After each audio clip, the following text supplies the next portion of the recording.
আজকের একটা চমৎকার গণিত নিয়ে এসেছি। এই ধরনের গণিত তোমরা দেখেই বুঝতে পারছো যে এই ধরনের গণিত কিন্তু কম্পারেটিভ পরীক্ষাগুলোতে প্রচুর আসে।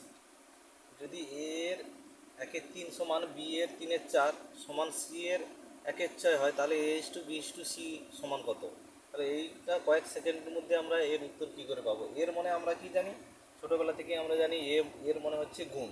তাহলে আমরা শর্টে লিখে নিয়ে ফেলতে পারি কি, এ ইন্টু 1/3 সমান বি ইন্টু 3/4 সমান সি ইন্টু 1/6। তাহলে এটা সমান কী লিখতে পারি, বা কী লিখতে পারি, a/3 সমান 3b/4 সমান c/6।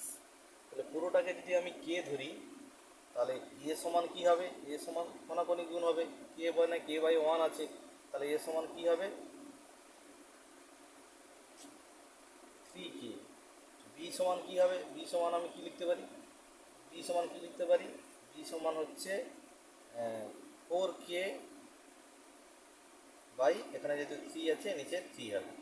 সি সমান কী লিখতে পারি, সি সমান লিখতে পারি 6k, সি সমান লিখতে পারি 6k।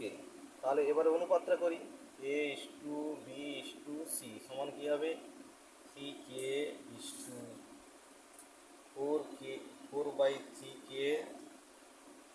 Is to 6k।